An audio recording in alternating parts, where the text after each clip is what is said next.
Tuhan, kami berdoa bersyukur karena di dalam perjalanan kami, di dalam kerapuhan dan keterbatasan kami mendapati justru Engkau yang setia menemani setiap kami.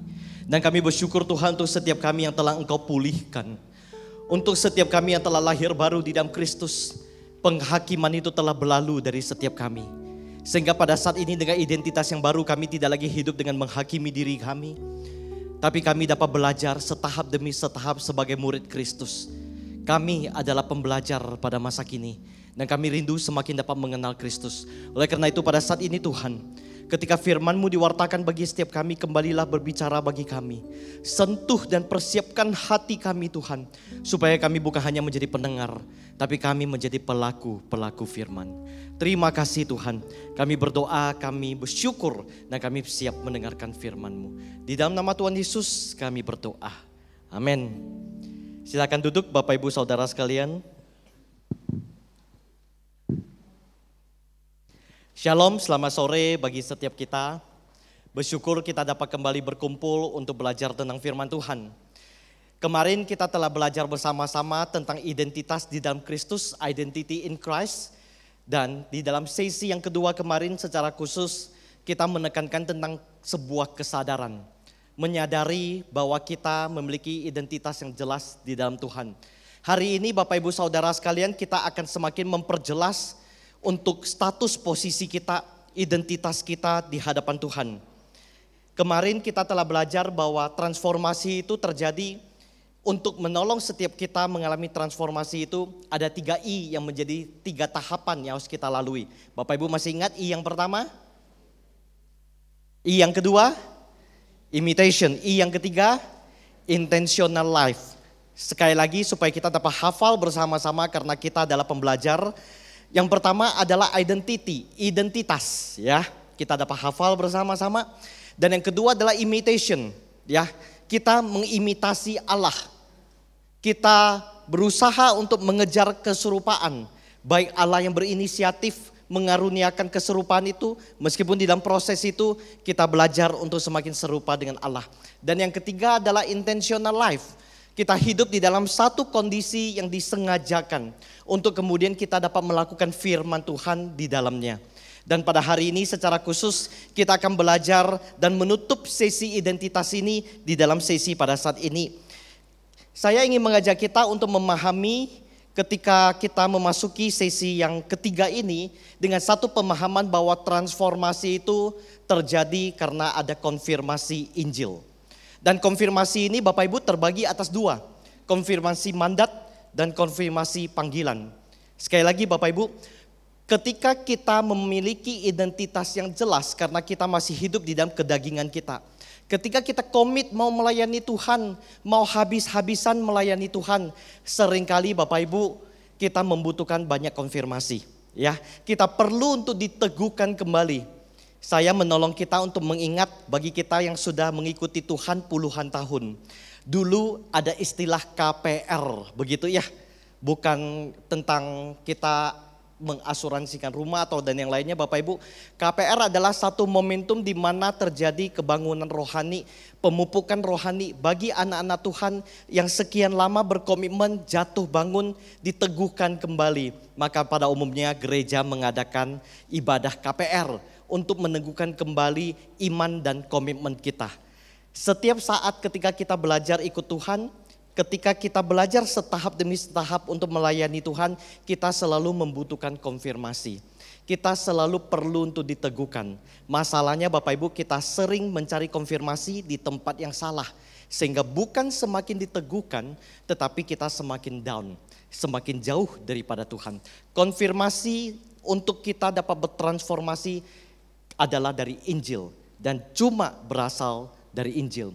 Konfirmasi ini terbagi atas 2 Bapak Ibu. Kita akan melihat konfirmasi mandat dan kemudian konfirmasi panggilan.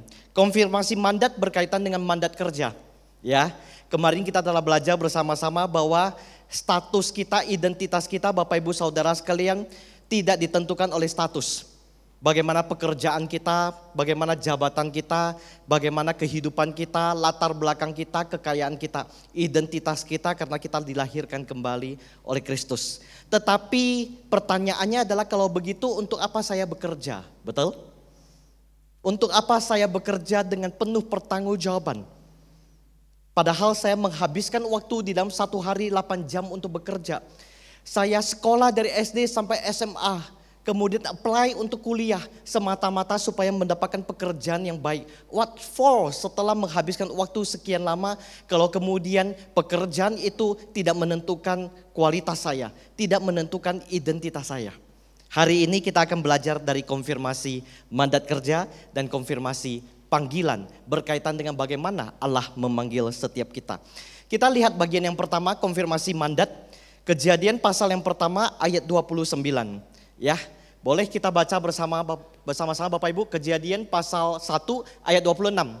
1, 2, 3.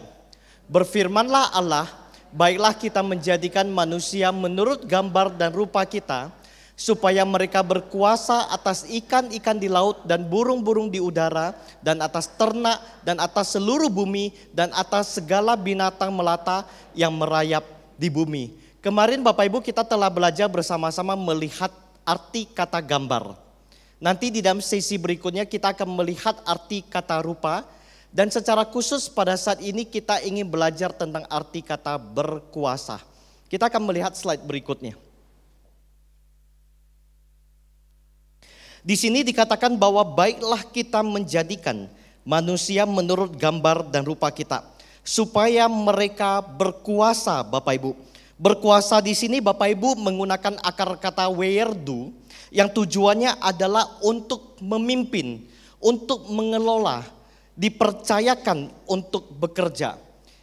Seringkali ketika kita berbicara tentang panggilan kerja Bapak Ibu Saudara sekalian, kita tidak merasakan bahwa kerja itu berasal daripada Tuhan. Kita hanya berdoa kepada Tuhan kalau kemudian kita butuh kerja atau kemudian kita butuh jumlah uang tertentu. Ketika kita ada kebutuhan mendesak, kita mencari Tuhan. Padahal kalau kemudian kita menelusuri dari kitab Kejadian ini, ketika kita melihat Allah memberikan kita identitas yang jelas, langkah berikutnya adalah Dia memberikan satu konfirmasi mandat kerja yang sangat jelas kepada kita.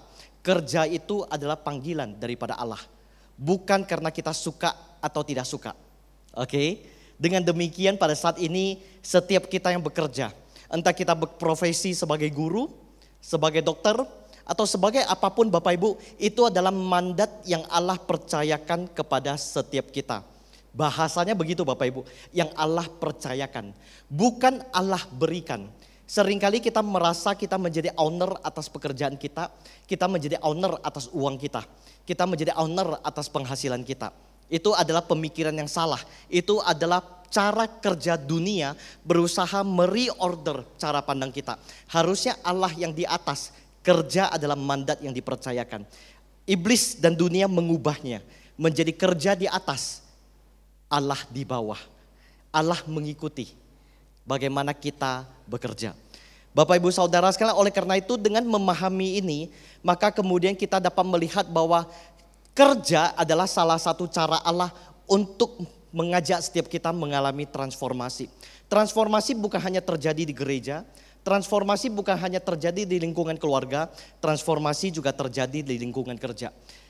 Kenapa kita perlu membahas ini? Karena seringkali terjadi dualisme. Kita berpikir bahwa kita bertumbuh mengikut Tuhan, kita berproses dan belajar mengikuti Tuhan, itu urusan gereja. Ketika urusan kerja, tidak ada urusannya dengan Tuhan. Itu pemikiran dualisme Bapak Ibu. Kita mengkotak-kotakan kehidupan kita. Ada rohani, ada sekuler.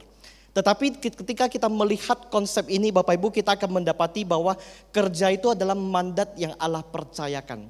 Sebuah panggilan yang Allah percayakan. Bukan berikan, Allah percayakan. Oleh karena itu kita perlu benar-benar bergumul dengan sangat serius. Mengapa kita bekerja? Oke? Kalau Allah hanya mempercayakan pekerjaan itu demi supaya kita mendapatkan uang, betapa rendahnya Allah yang kita sembah, bukan?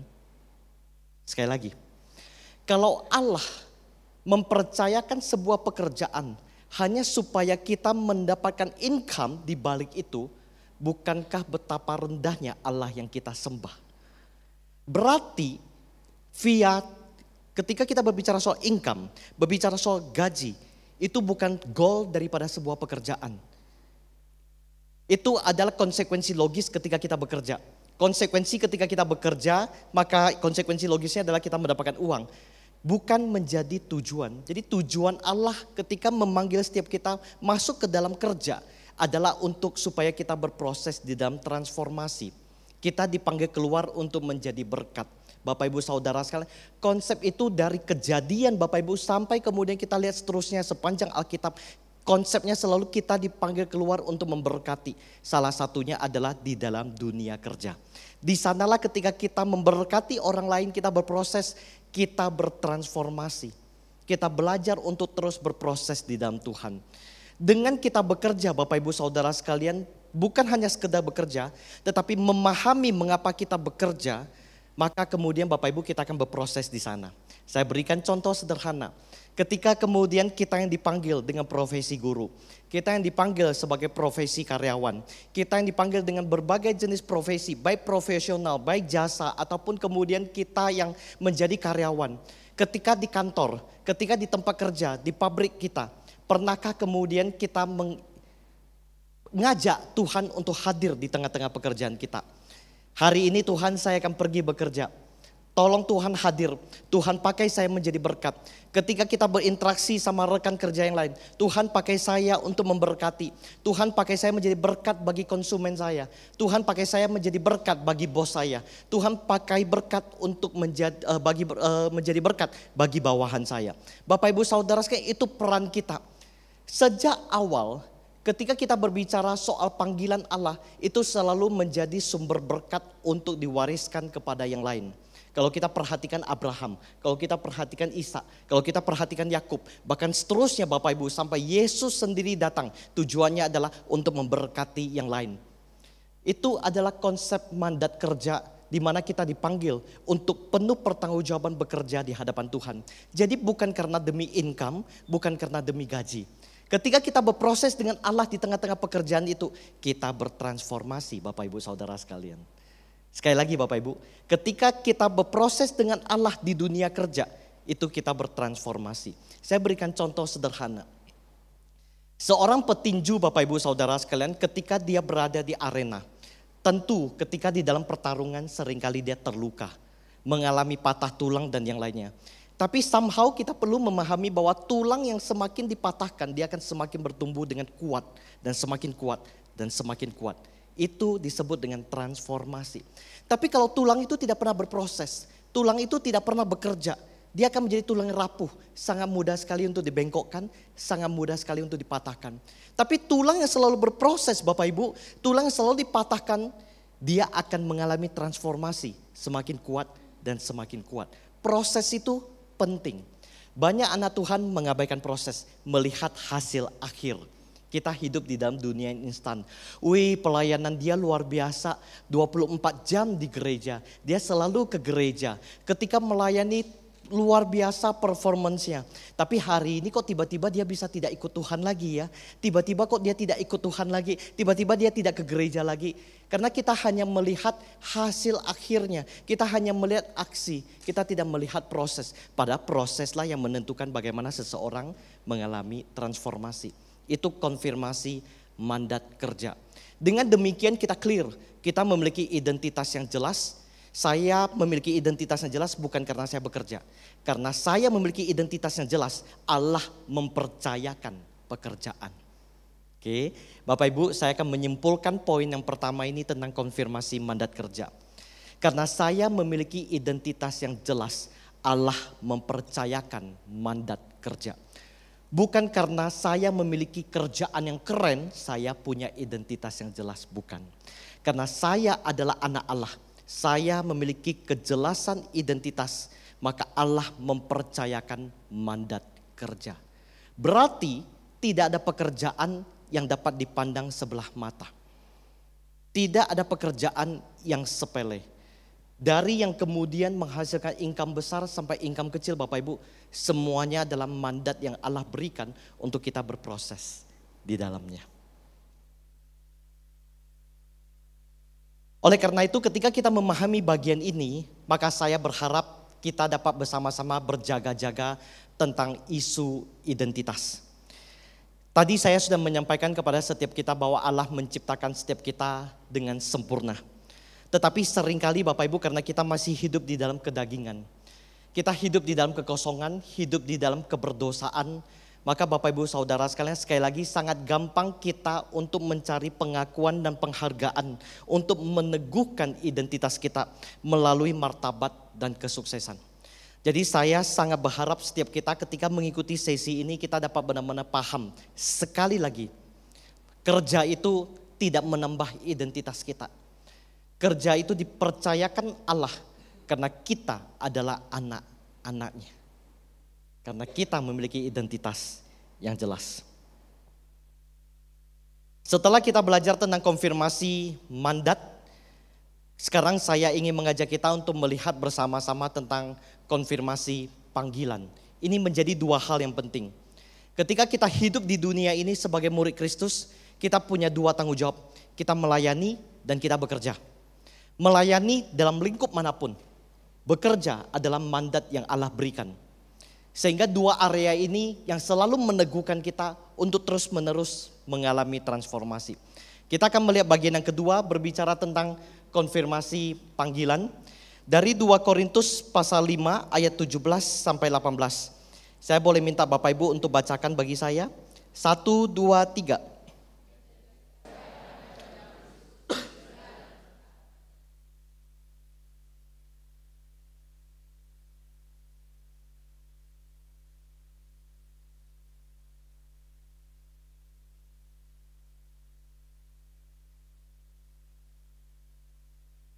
Terima kasih Bapak Ibu. Tadi kita sudah melihat tentang isu identitas, betapa rapuhnya kita untuk mencari sebuah pengakuan. Kita sadar identitas kita jelas. Tapi karena kedagingan kita, seringkali kita membutuhkan pengakuan demi pengakuan. Dan seringkali kita mencari di tempat yang salah. Nah oleh karena itu Bapak Ibu Saudara sekalian, untuk dapat benar-benar dikonfirmasi oleh Injil, terutama dikonfirmasi oleh panggilan yang jelas, maka Allah akan memberikan identitas yang baru kepada setiap kita. Makanya dikatakan kita memiliki status identitas sebagai ciptaan yang baru. Ini menjadi bagian yang penting bagi di dalam kehidupan kita. Kenapa Bapak Ibu? Karena sederhana. Karena kita yang dulu adalah manusia yang berdosa. Tapi kita pada masa kini adalah manusia dengan ciptaan yang baru. Yang lama telah berlalu. Injil memberikan penegasan yang sangat jelas bahwa Anda dan saya pada saat ini adalah hidup sebagai ciptaan yang baru. Uniknya Bapak Ibu ketika kita memperhatikan, setiap kali Allah memberikan identitas baru, disertai selalu dengan sebuah panggilan.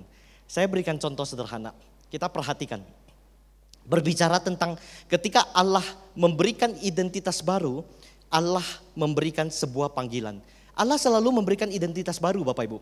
Tidak ada anak-anak Tuhan yang ikut Tuhan tanpa identitas baru, itu gak ada. Saya berikan contoh sederhana. Kita pernah sama-sama tahu bahwa Abraham nama asalnya adalah Abram.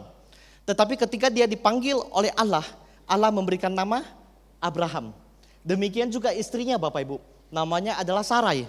Ketika Allah memanggil istrinya, Allah memberikan identitas baru. Tuhan memberikan nama apa Bapak Ibu? Sarah. Demikian juga siapa Bapak Ibu? Betul, Yakub. Yakub yang benar-benar berubah total. Tuhan memberikan identitas baru sebagai Israel. Dan tidak hanya di perjanjian lama Bapak Ibu. Kalau kemudian kita telusuri sampai ke perjanjian baru sama Simon. Allah memberikan identitas yang baru sebagai Petrus. Demikian juga kemudian Saulus. Juga Allah berikan identitas yang baru sebagai Paulus. Setiap anak Tuhan diberikan identitas yang baru. Kita diberikan identitas sebagai ciptaan yang baru. Makanya kalau kemudian kita lihat perjanjian baru, selalu muncul istilah ciptaan yang baru, pakaian yang baru, yang lama telah berlalu, sesungguhnya yang baru telah datang Bapak Ibu. Itu adalah konteks kita yang telah di-renew, diberikan identitas baru. Tapi jangan lupa, ketika Allah memberikan identitas baru, selalu ada mandat yang dipercayakan. Selalu Bapak Ibu. Misalnya contoh sederhana, Abram. Ketika diberikan identitas baru sebagai Abraham, maka diutus untuk keluar dari kampung halamannya, menjadi berkat bagi bangsa-bangsa yang lain. Kalau kemudian kita berpikir bahwa Tuhan memanggil seseorang, pasti orang itu pintar, punya potensi, berkualitas, maka pemahaman ini salah total. Kita perlu benar-benar memahami bahwa Allah memanggil kita bukan karena segala kapabilitas kita. Allah memanggil setiap kita karena kasih-Nya. Kapabilitas menyusul Bapak Ibu, karunia roh menyusul. Tetapi berbicara tentang bagaimana Allah memanggil setiap orang, itu berbicara tentang kasih-Nya. Makanya kita dapat memperhatikan Sarai. Apa kualifikasi dari seorang Sarai? Saya berikan waktu sebentar bagi kita untuk merenung. Apa kualifikasi seorang Sarai? Sarai adalah seorang ibu tanpa iman. Seorang ibu yang terus bergumul, kapan Allah memberikan janji atau jangan-jangan Allah berbohong. Dia menyadari dengan usia tuanya tidak mungkin dia akan memiliki anak. Dari awal hidupnya sampai kemudian Ishak lahir, dia bergumul terus menerus. Iman kepercayaannya dihancurkan terus menerus, dia bergumul. Tapi orang yang demikian tetap dipanggil oleh Allah, diberikan identitas yang baru. Sarai menjadi Sarah, yang artinya dia adalah ibu dari segala bangsa. Wow, apakah karena kapabilitasnya, karena kemampuannya Sarai? No, nggak ada yang bisa dibanggakan dari Sarai. Nggak ada satupun yang kita bisa banggakan dari Sarai. Selain Alkitab mencatat satu hal yang baik dari Sarai, kecantikannya. Selain itu Alkitab tidak lagi memuji Sarai. Tuhan memanggil anak-anaknya bukan karena kapabilitasnya. Tuhan memanggil setiap kita bukan karena kemampuan kita. Jadi kalau hari ini kita berkata bahwa saya tidak dipanggil, saya tidak mungkin dipanggil oleh Allah. Saya orang berdosa, saya tidak layak, saya tidak pantas.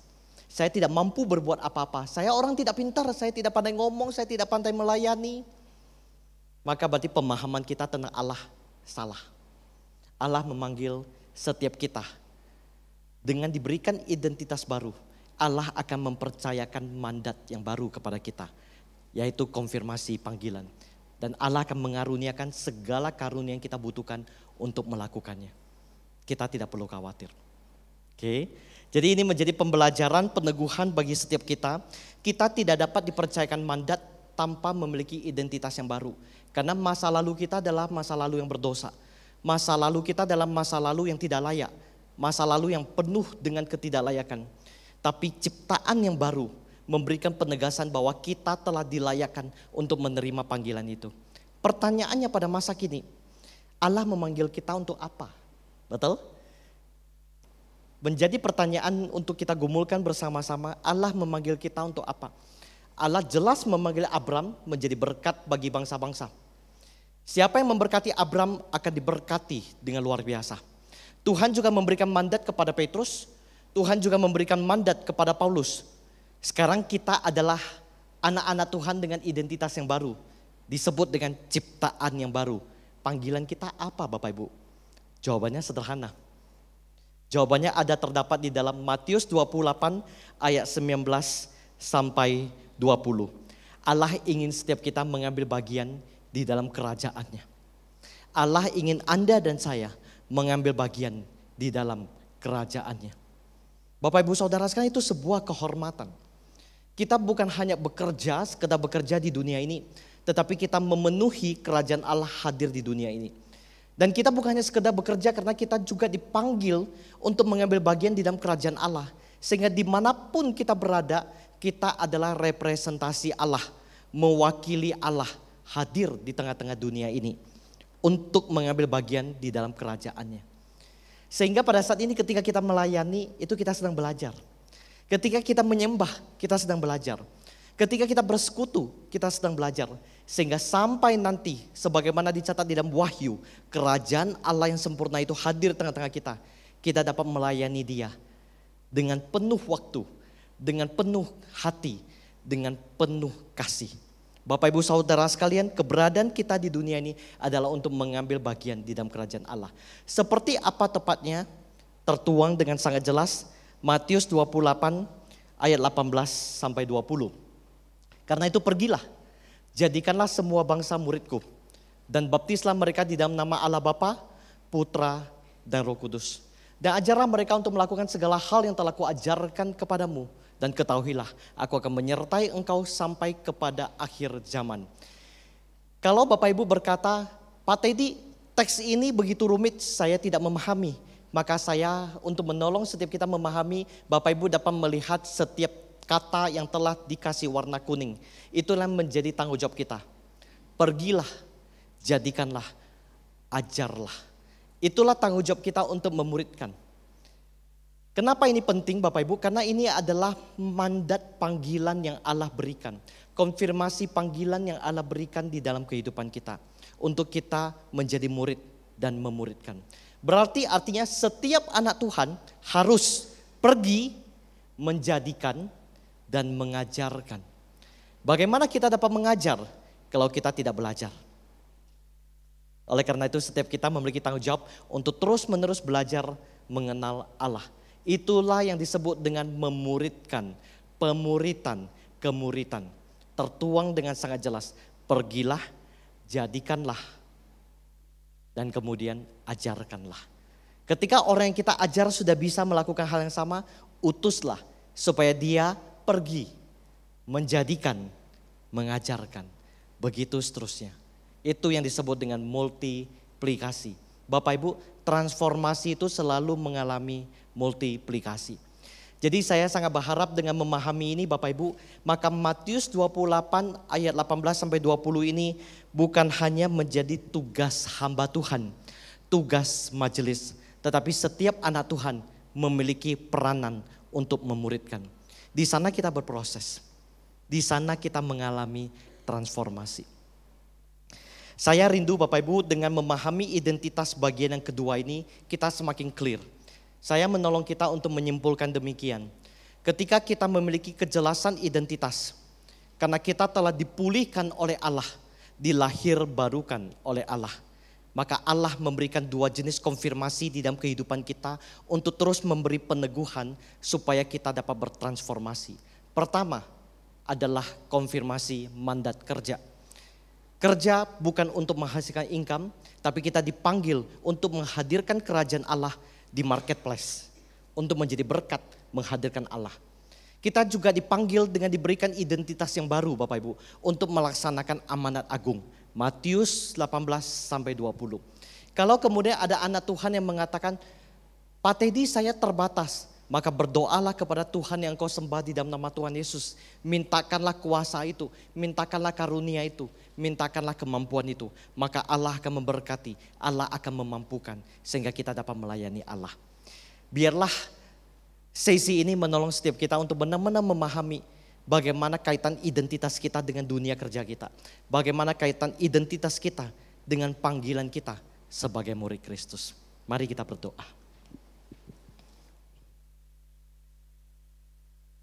Bapak Ibu, saya mau memberikan waktu sebentar untuk kita berefleksi di hadapan Tuhan.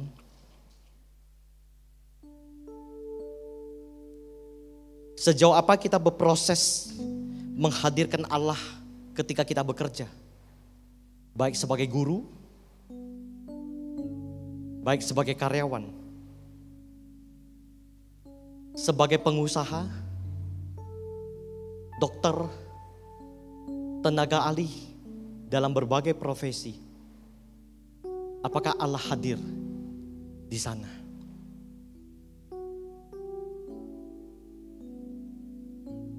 Yang kedua yang perlu kita doakan dan kita refleksi di hadapan Tuhan adalah apakah selama ini kita menjadi pelaku daripada amanat Allah, amanat agung. Karena kita telah diberikan identitas yang baru. Kita dipanggil untuk memuridkan.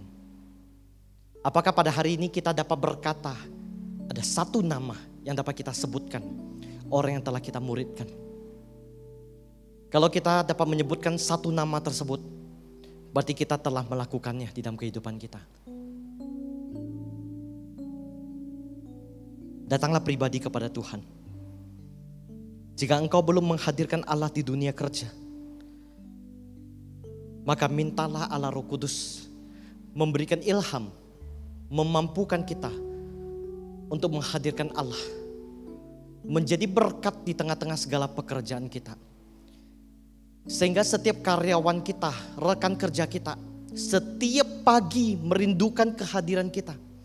Karena mereka tahu ini orang yang memberkati.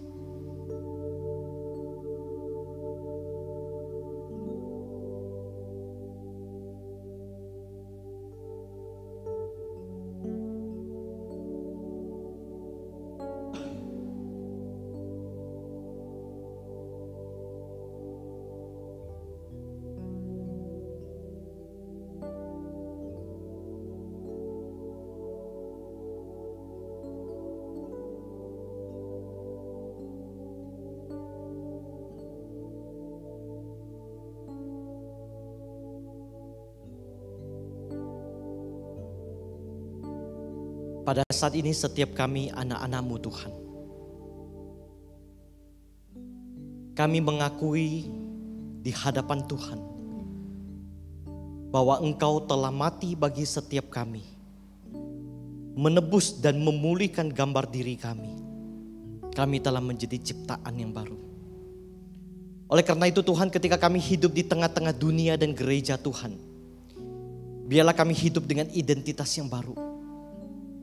Menghadirkan kerajaan Allah di dunia tempat kami bekerja. Dan menghadirkan kerajaan Allah di mana kami tinggal, di mana kami hidup. Memuridkan satu jiwa ke jiwa yang lain. Membawa mereka semakin mengenal Allah dan mengasihi Allah. Bukan hanya sekedar percaya, tapi mereka dapat bertumbuh semakin mengenal Kristus. Sekali lagi kami mengakui kerapuhan kami dan kelemahan kami. Kami tidak sempurna. Oleh karena itu Tuhan, biarlah setiap langkah kami Engkau tuntun, Engkau sertai. Terima kasih Tuhan Yesus. Kami berdoa, kami bersyukur hanya di dalam nama Tuhan Yesus. Amin. Amin.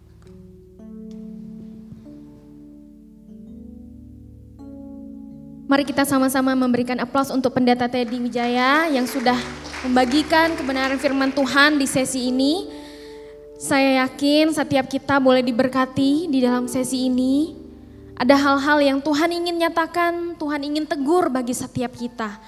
Oleh karena itu Bapak Ibu Saudara, saya ingin memberikan setiap kita waktu untuk kita boleh menuliskan beberapa hal di dalam personal reflection ya. Di dalam sesi 3 ini Tuhan sudah berbicara apa? Apa yang kita dapatkan, hal-hal apa yang mungkin itu menegur setiap kita. Dan hari ini kita kembali mau tulis komitmen kita di hadapan Tuhan.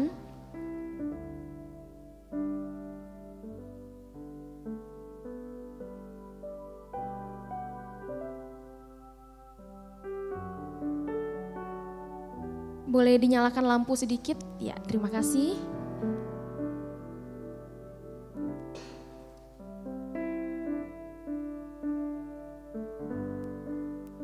Satu dua hal boleh kita tuliskan, setelah itu kita boleh sharingkan kepada teman sebelah kita. Berdua boleh, bertiga boleh. Berkat apa yang sudah kita dapatkan di sesi ketiga ini. Ya, silahkan Bapak Ibu kalau udah selesai tulis, boleh sharingkan, bagikan berkat apa yang sudah kita dapatkan.